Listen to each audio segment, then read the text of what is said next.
What's up, everybody? Welcome back to the AM, guys. Welcome back to 5 Minute Rants. I'm your host, Michael Abernathy, and welcome back to the show, predicated on the journey of life and business. Hey, guys, real quick, would you partner with me in changing people's lives? Would you share this show with somebody that you know is trying to start a business or is just trying to better their life in general? I appreciate it.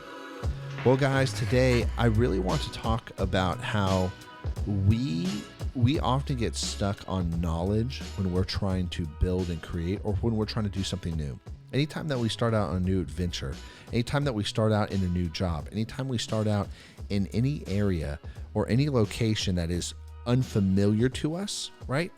We get stuck on knowledge. Oh, I don't know enough to do this. I don't know enough to do that. I don't know enough. And really what that is and what that covers up is low self-esteem.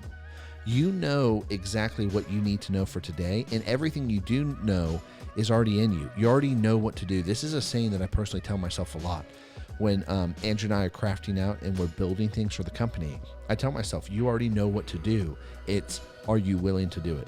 Alex Hormozi once said, he talked about how you already know what to do, and if you stopped and talked to yourself like you would somebody else who came in your life and asked for help, and you coached them through what they would need to do to better their life if they were in the same situation as you, or the next steps, you already know the steps and it will just naturally come out of you. Oftentimes it's a low self-esteem or self-doubt battle. And oftentimes we encapsulate that with a need for knowledge or a need for another skill set or a need to learn, when that's really not the case. We already know what to do. And most of the times, if you can see the problem, it really means that you can also see the answer, that the answer is right in front of you, because problems don't come without solutions. Problems always come with solutions, and they're synonymous. If you have a math problem, guess what there is? A solution. If you have a math solution, guess what there is? A math problem. They come hand in hand. They're just two different sides of the same coin, but a coin is one single coin.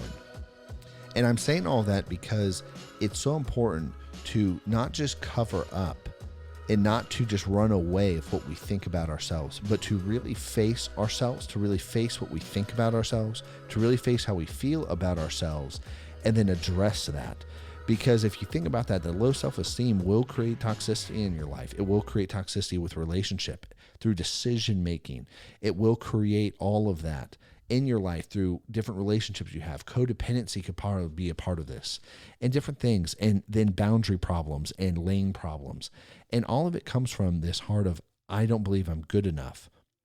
When in reality, if you weren't good enough, why are you doing what you're doing? Which is where imposter syndrome comes from. How are you even here if you're not good enough? Other people thought you were good enough to be here, and so they agreed for you to be here, right? If you start a lawn care business and you think you have imposter syndrome, well, your employees trusted you to work for you. If you got some of them, the customers believed in you, you should believe in you too. And to look at yourself that way and to really think about yourself positively. Oftentimes we will look at all the bad, but we won't look at all the bad in our lives in a healthy manner. We'll look at it in a toxic manner where we don't want to love ourselves. We tear ourselves down through self-hatred. And we ostracize our own selves versus really loving ourselves. And then one other piece, though, to low self-esteem. Oftentimes, low self-esteem can be mistaken for low confidence.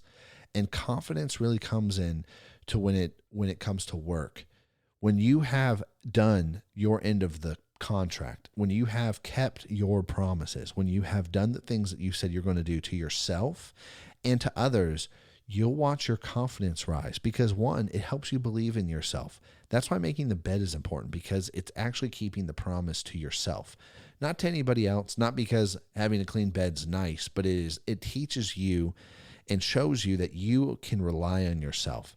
And see, when we fail to keep promises, and I've said this a lot, that when we fail to keep promises or when we lie, lying hurts you the most. And this is what I've said to a lot, especially my inner group of friends. We talk about this a lot.